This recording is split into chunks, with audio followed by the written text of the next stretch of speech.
So now today's topic is dihydric alcohols. Dihydric alcohol मतलब क्या होगा?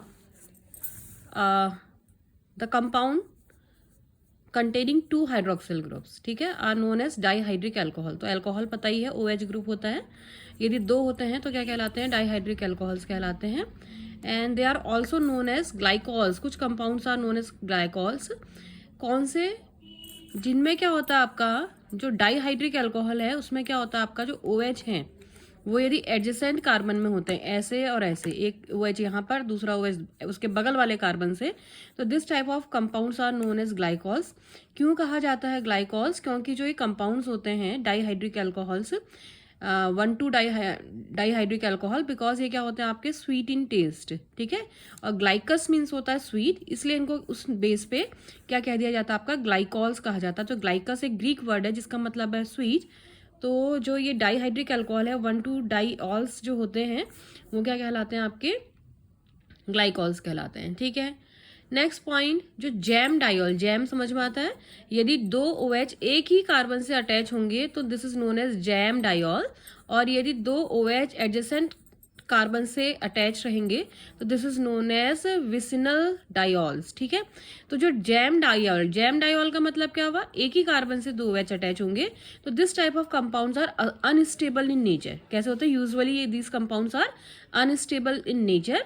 और होता क्या है, यदि इस तरीके का कंपाउंड फॉर्म हो रहा है तो उसमें से क्या निकल जाता है? One water molecule eliminate from the compound and these gem diols are converted into, जो भी होगा उसमें से वाटर निकल जाएगा, एल्डिहाइड बन सकता है, कीटोन बन सकता है, वो डिपेंड करेगा यहाँ पर को कौन से ग्रुप अटैच है. फॉर एग्जांपल देखो ये जो कंपाउंड है RCOH, इसमें आपको दिख रहा है, देखो इस एक ही कार्बन से दो OH हैं, ठीक है. और इस तरीके के कंपाउंड यदि एक ही कार्बन से दो OH होते हैं तो कैसा रहता है? अनस्टेबल. तो इसमें से क्या निकलेगा? वाटर. वाटर मीन्स क्या हुआ आपका? एक तरफ से निकलेगा आपका ये देखो OH नेगेटिव और दूसरी साइड से क्या यहाँ निकलेगा? यहाँ से H पॉजिटिव, ठीक है. जैसे OH है ये तो ऐसे निकलेगा H पॉजिटिव, ठीक. तो H पॉजिटिव यहाँ से, OH नेगेटिव यहाँ से. So there is a elimination of water molecule from here and क्या फॉर्मेशन हो जाएगा? देखो ये ऐसे क्लीव होगा तो ये नेगेटिव और ये कैसा हो जाएगा? Positive. So there is a formation of carbon oxygen double bond. किस में कन्वर्ट हो गया? देखो RC double bond O R- प्लस H2, ठीक है. तो ये क्या है आपके, लेकिन सर्टेन कुछ डाइऑल्स ऐसे भी हैं जो क्या होते हैं आपके स्टेबल इन नेचर होते हैं, जैसे कि निनहाइड्रिन. निनहाइड्रिन क्या कंपाउंड होता है आपका? निनहाइड्रिन कंपाउंड ये होता है आपका बेंजीन रिंग, COOH और OH, ठीक है. तो जो निनहाइड्रिन है जैसे ये स्टेबल है, क्यों? क्योंकि इसमें क्या हो जाती है आपकी इंट्रामॉलिक्यूलर हाइड्रोजन बॉन्डिंग. किसकी वजह से? आपका इंट्रामॉलिक्यूलर हाइड्रोजन बॉन्डिंग की वजह से क्या है? स्टेबल. तो ऐसे कुछ कंपाउंड हैं जिनमें क्या होता है आपका इस तरीके की हाइड्रोजन बॉन्डिंग होती है, या क्या होता है आपका दूसरा ये माइनस आई इफेक्ट लगा रहता है, ठीक, जिसकी वजह से क्या मिलता है? उनको स्टेबिलिटी मिलती है. तो ये था आपका क्या डाइहाइड्रिक अल्कोहल का इंट्रोडक्शन. Now nomenclature. नॉमेनक्लेचर दो तरीके का, IUPAC nomenclature and normal nomenclature. Normal में हम क्या करते हैं? देखो जो ग्लाइकॉल्स हैं वो जिस एल्कीन से बने हैं, ठीक, तो रूट जो मतलब जो आता है उसमें पहला जो वर्ड आता है वो एल्कीन का नाम आता है, देन ग्लाइकॉल, ठीक है. इसमें एल्कीन का नाम का मतलब ये नहीं कि डबल बॉन्ड होना चाहिए, वो उससे बना है, वो उस एल्कीन से बना है, जिससे बना है उसके नाम पे क्या आ जाता है? एल्कीन का नाम प्लस ग्लाइकॉल, ठीक है. फॉर एग्जाम्पल देखो ये है आपका CS2OH दिख रहा है, ग्लाइकॉल दिख रहा होगा. दो एडजेसेंट कार्बन से दो OH अटैच हैं तो ये ग्लाइकॉल है. और ये किससे बना होगा? आपका इथाइलीन से. किससे बनता है आपका? इथाइलीन. दो कार्बन वाला एल्कीन कौन होता है? CS2 डबल बॉन्ड CS2, इसमें OH का एडिशन होता है तब ये बनता है आपका, ठीक है. तो ये क्या है आपका? इथाइलीन ग्लाइकॉल, ठीक. ऐसे ही लाइकवाइज ये क्या है आपका? 1 2 3. तो किससे बना होगा ये आपका? इससे बना होगा CS2 double bond CH single bond CS3, इससे बना है CS3CH डबल बॉन्ड CS2. यहाँ पर जहाँ डबल बॉन्ड है वहाँ OH का एडिशन हुआ है. तो दिस इज, क्योंकि ये प्रोपाइलीन है तो इसका नाम हो जाएगा प्रोपाइलीन ग्लाइकॉल. ये इथाइलीन है तो इसका नाम हो जाता है इथाइलीन ग्लाइकॉल, ठीक है. इसमें कोई कंफ्यूजन नहीं होना है. बच्चे ये अदरवाइज ये पूछते हैं कि मैडम इसमें ईन तो दिख ही नहीं रहा, डबल बॉन्ड हमें दिख ही नहीं रहा, लेकिन हम इसको कहते हैं इथाइलिन ग्लाइकॉल। तो इसका कारण क्या है कि ये इथाइलिन से बना होता है, ठीक है, इसलिए इसको बोला जाता है इथाइलिन का ग्लाइकॉल है। और ये प्रोपाइलिन से बना है, इससे बनता है ये, इसलिए इसको बोल दिया जाता है प्रोपाइलिन ग्लाइकॉल, ठीक है। आईयूपीएसी नाम में क्या होता है, देखो सिंपल है, क्या किया जाएगा, जो कार्बन चेन है उनको क्या करेंगे आपका, जैसे इथाइलिन ग्लाइकॉल है, यही होता है आपका ethylene glycol, CH2OH single bond CH2OH। तो क्या करते हैं, कार्बन्स को नंबर देते हैं, इस कार्बन को 1 दे दो, इसको नंबर 2 दे दो।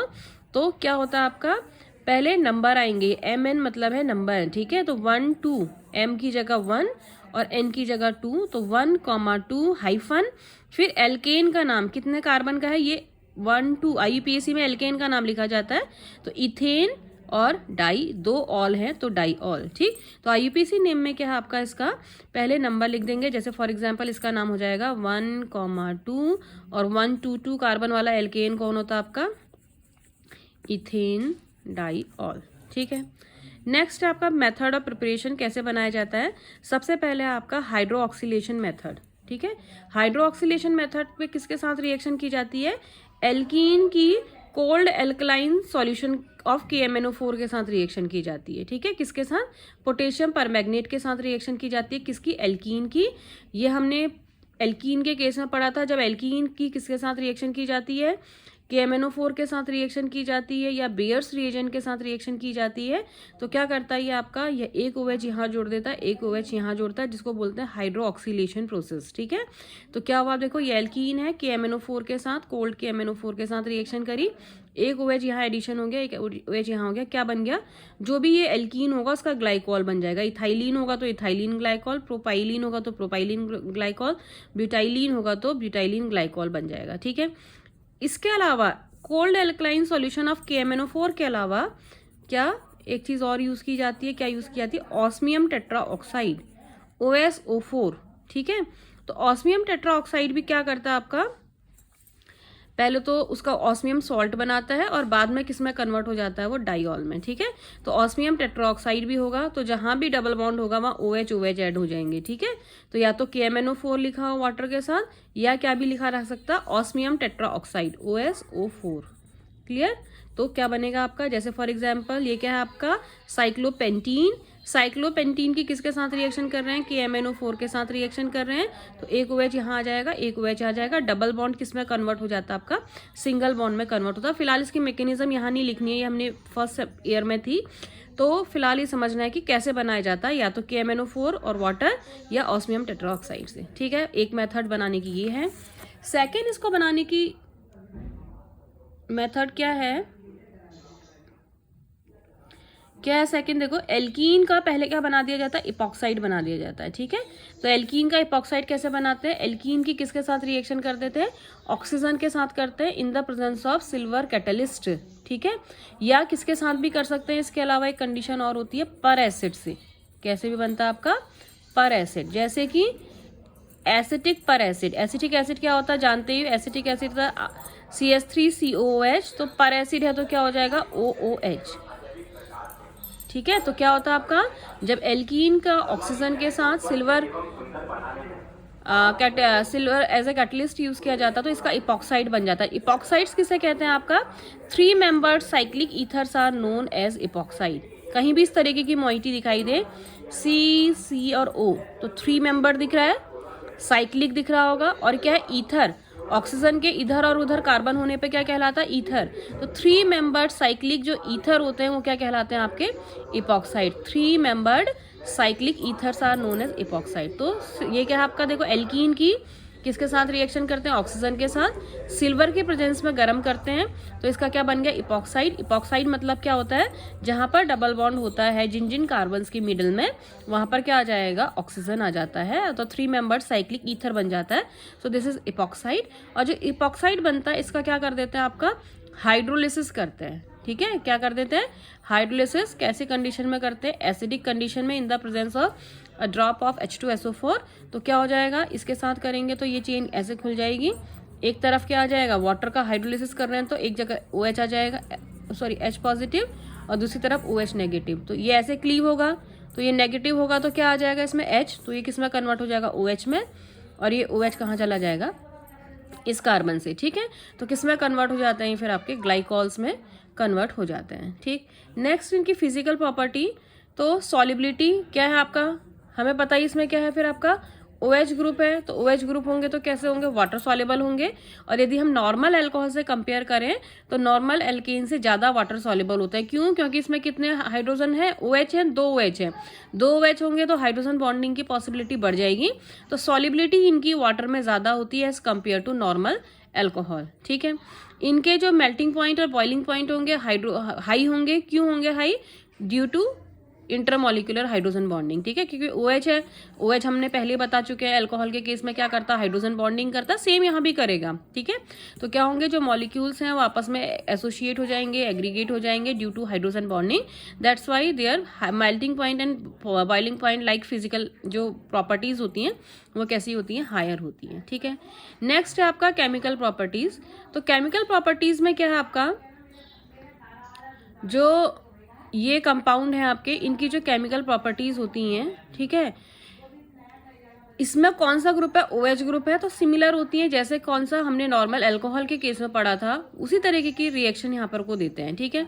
लेकिन जो कंपाउंड है उसमें क्या है, 2 OH है। जो ग्लाइकॉल्स होते हैं उसमें डाईहाइड्रिक अल्कोहल्स हम पढ़ रहे हैं, इनमें क्या है आपके 2 OH हैं। तो ऐसा नहीं है कि दोनों सेम इंटेंसिटी से रिएक्शन करते हैं, ये थोड़ा सा यहाँ पर समझने वाली बात है। जैसे दोनों OH में दोनों का वे ऑफ जो रिएक्टिंग होगा अलग। पहले क्या करता है, एक OH रिएक्शन करता है नॉर्मल कंडीशन में, और थोड़ी सी विग्रस कंडीशन करते हैं, थोड़ा सा हार्श कंडीशन करते हैं तो दूसरा OH भी करता है। तो दोनों OH एक साथ रिएक्शन नहीं करते, ठीक है। मतलब दोनों की प्रॉपर्टी बिल्कुल सेम नहीं है, पहले एक ही OH रिएक्शन करता है, ये डिफरेंस है। और जब थोड़ी सी कंडीशन हम थोड़ी चेंज करते हैं या थोड़ा सा टेम्परेचर इंक्रीज करते हैं तब दूसरा OH करता है, ठीक है। फॉर एग्जाम्पल फर्स्ट है आपका reaction with alkali metal. Alkali metal के साथ रिएक्शन करेंगे, सोडियम पोटेशियम मेटल के साथ रिएक्शन करेंगे। तो रिएक्शन कैसे होती है, जैसे अल्कोहल, क्या ये कौन सा नेचर बताता है, एसिडिक नेचर ऑफ ग्लाइकॉल। तो मतलब पहले यही वाला एक क्या होगा आपका, कैसे होगा, ये हाइड्रोजन एसिडिक इन नेचर है, तो पहले क्या होगा, ये हाइड्रोजन निकल जाएगा, यहाँ सोडियम आ जाएगा। फिर दूसरे बार कंडीशन में ये वाला हाइड्रोजन निकलेगा, यहाँ सोडियम आ जाएगा, ठीक है। तो क्या बनेगा देखो, CH2OH सिंगल बॉन्ड CH2OH। क्या नाम है इस कंपाउंड का, इथाइलिन ग्लाइकॉल। क्या नाम है आपका, ethylene glycol. When this ethylene glycol react with sodium metal, one hydrogen of this ethylene glycol is replaced by this sodium, and क्या निकलती है आपकी हाइड्रोजन गैस H2। ये हाइड्रोजन मिल जाएंगे तो H2 बनाएंगे, ठीक है, हाफ H2 लिखेंगे। तो ये इंडिकेट करता है this hydrogen is acidic in nature. ये कैसा हाइड्रोजन है आपका, एसिडिक इन नेचर है।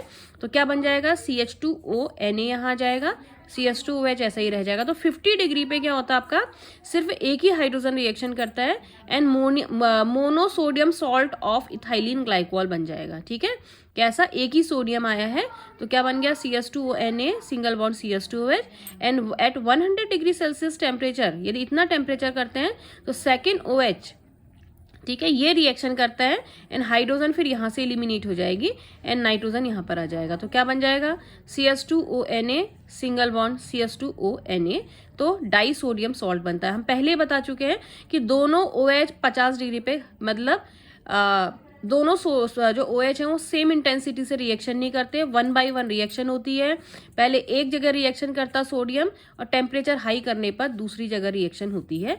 तो CH2OH first react with sodium at 50 degree Celsius temperature and it gives monosodium salt of ethylene glycol, and at 160 degree Celsius temperature second hydrogen from second this OH this is replaced by sodium metal and it gives a disodium salt of ethylene glycol, ठीक है। Next one is reaction with hydrogen halide. Hydrogen halide मतलब HCl HBr के साथ reaction करता है, तो similar way में होती है। First HCl react with 1 OH one side, ठीक। फिर इन थोड़ा सा कंडीशन हमने टेम्परेचर इंक्रीज किया तो second molecule of HCl react with second OH group, ठीक है। तो कैसे होता है, HCl रिएक्शन करता है OH से तो क्या निकल जाता है, ये वाटर, ठीक है। CS दिख रहा है, OH पॉजिटिव OH नेगेटिव और Cl यहाँ आ जाएगा, क्या बन जाएगा फिर, CH2Cl सिंगल बॉन्ड CH2OH। तो at 100 degree Celsius temperature, 160 degree Celsius temperature 1 OH react with 1 HCl molecule and it gives monochloro derivative, ठीक है, दिख रहा है, क्या दिख रहा है आपका, क्लोरोहाइड्रीन। क्या कहलाता है दिस कंपाउंड, Cl है तो क्लोरो और OH है तो hydrin, so this is known as chlorohydrin, chlorohydrin. ठीक, एट 200 डिग्री सेल्सियस टेम्परेचर क्या होता है, जो दूसरा OH है वो भी क्या करता है, H से रिएक्शन करता है, वाटर निकल जाता है, क्या बना देता है फिर CS2Cl, single bond CS2Cl। It means finally both OH are replaced by chlorine atom and this is dichloroethane. क्या बन जाता है फिर आपका, डाई क्लोरोइथेन। ठीक है, तो ये किसके साथ रिएक्शन है फिर आपकी, हाइड्रोजन हैलाइड के साथ। Next reaction with phosphorus halide के साथ हमने पहले ही पढ़ा था, जिस समय हम अल्कोहल पढ़ रहे थे। जैसे HCl रिएक्शन करता है वैसे PBr3 करता है, वैसे PCl3 करता है। मतलब जो OH है उसको किस में कन्वर्ट कर देगा, Br में। लेकिन पहले किसको करेगा, एक को करेगा, फिर किसको करेगा, फिर से रिएक्शन करके दूसरे को करेगा, स्टेप वाइज होता है, समझ में आ रहा। तो फर्स्ट दिस इथाइलिन क्या है, glycol CS2H single bond CS2H when react with PBr3 1 OH of ethylene glycol is replaced by bromine, it gives a bromo derivative and it gives a bromohydrin, this is known as BrOH is known as bromohydrin. ठीक है, and this bromohydrin react with second molecule of phosphorus tribromide and second OH group of this bromohydrine is replaced by second atom of bromine and it gives a dibromoethane। क्या बन रहा है आपका, dibromoethane। ठीक है, so similarly reaction किसके साथ भी होती है, PCl5 के साथ भी रिएक्शन होती है। क्या होता है PCl5 के साथ रिएक्शन, फर्स्ट PCl, यहाँ पर Cl लिख देना बस, ठीक है, Cl5 कर देना, तो क्या हो जाएगा CS2OH single bond CS2OH when react with PCl5। So first क्या होगा, एक क्लोरीन आएगी, PCl करेंगे तो Br की जगह क्लोरीन आ जाएगी। ठीक है, और यहाँ OH रहेगा, फिर PCl5 फिर रिएक्शन करेगा, फिर यहाँ क्लोरीन आ जाएगी, यहाँ भी क्लोरीन आ जाएगी। मतलब रिएक्शन सिमिलर होती है किसकी, PBr3 और PCl5 की। ठीक है, अब डिफरेंस किस में होता है, Pi3 में, ये कल बताऊंगी। फिर Pi3 या Pi5 कैसे रिएक्शन करता है किसके साथ, इथाइलिन ग्लाइकॉल के साथ।